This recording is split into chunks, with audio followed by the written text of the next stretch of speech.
In this video, we will discuss about security policies in Palo Alto firewall. Same like other firewall, next generation firewall, checkpoint firewall, FortiGate firewall, and other firewall, the same concept are here in Palo Alto firewall as well, which we call them security policies. And these security policies are used to allow or deny the traffic. So if I go to Palo Alto firewall and if I click here, so if I go to action, so the action is allow. So this rule is being allowed. Similarly, we have at the end a deny rule just to show you. Okay, and the action is deny. So the main purpose of this security policy rules to allow or deny the traffic or access. Now how it is work? These security policies work from top to bottom and left to right flow. So if I click here, so how it will check? This firewall rule will be checked. Maybe I give one here like top to bottom, okay, and left to right. This is the way to check the rules. So if the traffic is coming, okay, it can be from inside, outside, DMZ, whatever. Suppose the traffic is coming from inside, okay, and it hits this interface. So the traffic is in. So what they will do? The firewall will check them against from top to bottom against their security policies. So LAN to DMZ, it will check that the traffic is coming from LAN. Yes, it's coming from LAN. It will check them against this rule. So now one thing is clear that the source is correct. It's coming from LAN. Then the next thing they will check the destination zone. Is the destination zone is DMZ? If the destination zone is DMZ, then it's okay. It will check them. The third thing, the application, then the services and URL category, and then it will take action against those things. However, if they say that the source is okay, it's LAN, but the traffic is not going to DMZ, it will discard this rule and go to the second rule. Then it will check that the traffic is coming again. The second rule say yes, again it's hit this rule that the traffic is coming from LAN. Then it say it's okay. Then it will check the destination. Yes, it's going to WAN 1 and WAN 2. Yes, it's true. So you see from top to bottom and left to right. So left, yeah, LAN. Destination, yes, okay. WAN and 1, WAN 2. Yes, application is any. Service is any in this case. And then they will take an action. Allow or deny the traffic. So in this case, it will allow the traffic. And that's why this PC can reach to the internet. And we can see those traffic from here as well. So if I check here, so say LAN to WAN and is being allowed, is the action is allowed by LAN to internet. So this is the way. So we define this security policy to allow or deny the traffic. We are not checking anything else. Those traffic are later on. The main purpose is to allow someone to come inside or to go outside, from outside to inside, inside to outside, inside to DMZ, whatever. So now it will check from top to bottom. We were discussing this, and left to right. Whatever if this is not match. So let's go to, suppose they check that the traffic is from LAN, but it's not going to internet. Destination is wrong here as well. It will check then this one is wrong. Then the last one is this one. At the end, we have a deny rule by default. So if I go to, if nothing is match here, so it will hit the last rule, which is deny. So the rule will be deny and it will be drop. So now we know that it will check from top to bottom, left to right. If there is a match, now we are discussing if there is a match, does it will check the rest of the thing? No. So it will never check the rest of the rule. Suppose this rule has been hit. So it will never check 4th, 5th and 6th rule. That's it. This one is match, and it will stop there, and then the traffic will go out or whatever the action is there. So now this thing is clear that the rules are checked from top to bottom, left to right flow. Then if nothing is matched, so at the bottom there is a security rule which is predefined and which is deny everything. So it will be denied at the end. If something is matched, so it will never check rest of the rules as well. So those four things are clear to you. Now how we can create these security rules? So this security rule minimum requirement is to define the zone, source zone and destination, and no need of all these. These are the minimum requirement. You can see application is nothing, services is nothing, URL is nothing. I did not define anything. Even in the source we have source addresses, source user, source devices. In the destination we have destination addresses. Anyway, the minimum requirement is zone. So I defined zone, LAN to DMZ, and that's it. So these are the minimum requirement. At least you need to tell them the source and destination, zone, and the security policies. And when you click here, so here you just need to give them a name, and you see this one is red, underline that these two things are minimum requirement, and one is name. So if I go here, so this field is required. So the name is required and source. So you can put them source any as well, and here you can put them source any as well.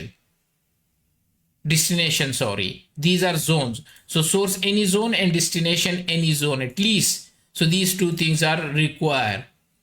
But if you need more control, so then you can define source, destination address, port, application, URL category. Those things can be defined here. And if you click here, so from here in the source, you can define source addresses, specific IPs, subnets, etc. Source user, you can define the source users as well. Source devices as well, to put more control on this security policies. Then in destination, you can put destination devices, destination addresses. You can put specific applications. You can put specific services to allowed or deny. So this is more control. It's better to use source, destination, port, application, URL categories. Now this Palo Alto firewall, because it's a next generation firewall, so it will create bidirectional data flow. Beside this, in security policies, you can modify the columns. There are many columns: name, tag, group type, source zone, source address, users, device, destination zones. Those things you can enable and disable, and you can drag and drop, and you can put them whatever these columns. It's up to you. Next is, we have three type of security rules in this security policies: intrazone, interzone, and universal. Intrazone means all traffic within a zone, and this traffic is allowed by default in Palo Alto firewall. Second is interzone. All traffic between zone means between different zone, and this traffic is blocked by default in Palo Alto firewall. And the third one is universal. Allow all traffic between source and destination. It can be intrazone, it can be interzone, it can be anything, the combination, it will be allowed. So we have three type of security rules: intrazone, interzone, and universal. So intrazone is allowed by default. It doesn't make any sense. So within a zone, all the computer will be allowed, or whatever you have, they will be allowed by default. And there is a rule as well, intrazone, and they say the action is allowed. And if you go here, so the action is allowed. This is intrazone. So intrazone, and also the type is intrazone. They say anyone within a zone, such as zone, I have a zone. How many zone I have? If I go to network and I go to zone, so DMZ to DMZ is allowed already, the traffic. LAN to LAN traffic will be already allowed. When 1 to N1 traffic is already allowed. When 2 to N2. So within the zone, all the traffic will be allowed. It doesn't make any sense. Even you can create a rule if you want, but it does not make any sense. Suppose I want to allow lane to lane, which is allowed by default. Then you need to type the rule type, not universal. Then you need to say that intra-zone. Okay, and from here, then the destination is disappear. Because if I say universal, so then destination is required. But if I say intra-zone, so then the destination read is not required. Let's say you just need to define lane, suppose. Then I don't need destination, is gray out. Because I want to allow the traffic within a zone. So the destination, we already know that intra-zone means that you want to allow the traffic within a zone. So no need of destination, they already know, and you create a rule, lane to lane. And here they mention the zone as intra-zone. That's why we just defined lane and we don't need the destination in that case. Because we already know intra-zone means within the same zone. So the rule is there already. We don't need this one. Maybe you want to do some other testing to deny something or whatever. But anyway, this is the default rule in Palo Alto, which we call them intra-zone. So all the traffic by default is allowed, and I show you there is a policy for that one which allowed the traffic. Even though the logs are not enabled, but anyhow is there. You can enable the logs if you want, so you can go to default, but you can see I cannot enable.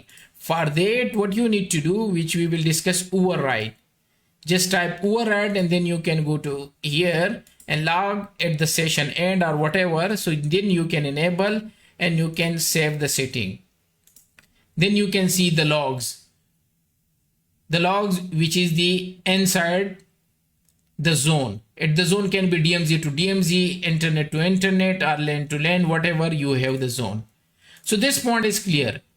Enter zone means different zone. If you want to go from one zone to another, in our case, in our lab, we have a LAN zone, we have DMZ, and we have WAN. So whenever you try to reach to this DMZ, you need a rules because it is blocked by default. You see at the end there is enter zone, and enter zone action is means deny. So you cannot go from one zone to another. If you want to go, you need to define a security policies, and that's why I create all these policy: LAN to DMZ, okay, and LAN to internet, DMZ to internet. Then because the zone are different, here LAN to, here DMZ, here LAN to WAN 1, here DMZ to WAN 1, here WAN 1 to DMZ. That's why I create a rules which is block. So that's why on the top I create my enter zone. And the final one is universal. And normally we create all these type as a universal. So from DMZ to WAN 1 and WAN to DMZ, okay, and WAN 2 to DMZ, it will be allowed. That's why I say allowing all traffic between source to destination. It can be intra-zone or enter zone. So anything between to DMZ to WAN and WAN to DMZ, it will be allowed. I believe there is such thing which I can show you. Yeah. So intra-zone rules apply all matching traffic within specific source zone. And you cannot specify destination zone. That's why when we say that intra-zone, so the destination was not there anymore. They remove, in the case of LAN to LAN, I create one rule, I show you. So then this means intra-zone. And then the destination was gray out. Then we have enter zone. So rule apply matching traffic between the specific source and destination zone. Zone, suppose LAN to DMZ, DMZ to LAN or whatever. So you need to allow the traffic such way. And finally, we have a universal rule which matching enter zone and intra zone traffic, whatever the source and destination zone. So now zone A, you allowed them to zone B, and zone B allowed to zone A. Then vice versa, all these will be allowed.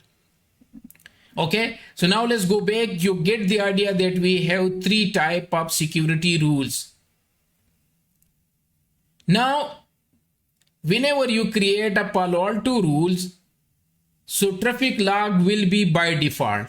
Suppose if I try to create a new rules, okay, let me add, and if I go to action, so you see log at the session end is by default. However, the default two rules, you will not find this logs. This one I enable, if you remember just. But in this one, you see there is no logs enable. However, you can use override to override these facilities, and just choose this one, and there is override for these two default rule, because these two are the default rule and all these we created. So this, they say that whenever you create a new security rules, the logs will be by default. However, the two rules which is created, the intra zone and enter zone, there is no traffic log. You can use override to set the logging, and I show you that one. And rules are checked from top to bottom, left to right. I show you those as well. And when there is a rule match, so it will never check rest of the rules.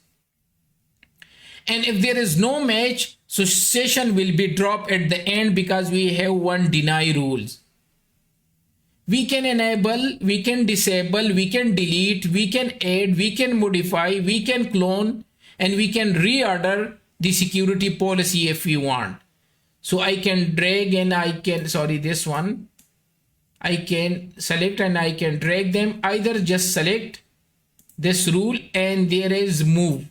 You can move to the top, move up, move down, move bottom. It's up to you. You can move them around, and you can just hold and you can drag them whatever you like. So you can add a rule, you can delete a rule, not the default one, because delete is not available for these two. You can delete them and you can clone them, exit copy after the rule. So you can create a rule after or before. You can enable. So this rule is enable. You want to disable them. So now it's disable, and you can enable it. And you can export them, and move, I told you to move to the top and bottom, whatever the rule you want to. This to export all these rule is an Excel file if you need for some reason. Highlight unused rule. So those rules are never used. So it will be highlighted like this. You see, if I check, so there is. And you can check them by group, if you want to see by group. And if you want to reset the head count, so these are the head count, how many times this rule has been hit. So if you want to reset all, either the specific one, suppose I want this one to be reset, so you can say not this one, okay, even you can do it from here as well, reset, and it will be reset. Okay, let me reset and just refresh, and it will be not there. And you can reset all rules and just say yes. So you can see head count is 0. So you can do it either from selected one, just select this one and just say just reset this one. So it will reset that one. Okay, and test policy match. Okay, you can test that which policy will be hit. Suppose my traffic going from 10.0.1.2, okay, and it's going to 8.8.8.8, okay, and the source is 10.0.1.2, and source port is randomly whatever, destination port is 80, okay, destination IP. So suppose I want to go to 8.8.8 and destination port is 443, and you can choose TCP or whatever, and there are many other things, and just execute. So if you want to test that which rule will be hit, if the source is this and destination is this, source port is this, destination port is this, so it can show you that which rules will be hit. So in our case, we have LAN to WAN 1 and WAN 2 policy. So it will show you that one, a test in progress. So it will show you. If you want to test your rules, so you can use that one. Okay, so highlight unused rule, I show you. And the security policy, minimum requirement as source zone, destination zone, and action which you want to take. But if you need more controls, so source port, destination, user, application, all these things can you. And you can schedule as well the time. So let's go back, still it's showing, and I believe it's not that huge. It should show us, maybe I done a small mistake. Security policy, so I say from 10.0.1 to 8.8, and source port, okay, destination, and I don't need the rest of the thing anyway. So this is the way. Then we discuss three different rules. So we have intra zone, we have enter zone, and then we discuss the universal. The basic criteria is source zone and destination zone and action you want to take. If you need more control, then you need to define source address, destination address, application, URL category, source user, and other detail you can add them. Okay, and then we define them that here you can enable more column, you can adjust the column automatically. Okay, it will adjust them. And here you can see this column detail. We have name of the policy, we have tag if you enable the tags, type. So we have three type: universal, intra zone, enter zone. These are the zone name, these are the address, these are the users, devices. Then destination, this is the source detail, this is the destination detail. Then the application, then we have a services. Action, we have a profile. Option, we have head count, last hit, first hit, FCs, and days with no new apps. So it will show you the apps detail, and modify this policy, and this is created, all those detail you can see. And down we check here that we can add a rule, we can delete, we can clone, override is for the default one. Okay, this, and because I changed this log, so you can revert them as well. And you can see there is a sign, this is green. Okay, and this one, as you see, there are two. So if you want to revert and click yes, so it will change, now it's green. Okay, because so this override and revert is only for the default policies. And then you can enable, you can disable, you can move the policy, you can export, you can unuse rule, and you can see the rule in a group if you want to see in a group, and head count for specific or all, and test policy match if you want to test any policy, which policy will be hit, to give them source, destination, and all those things. Okay, that's it. So this was the security policy and Palo Alto firewall.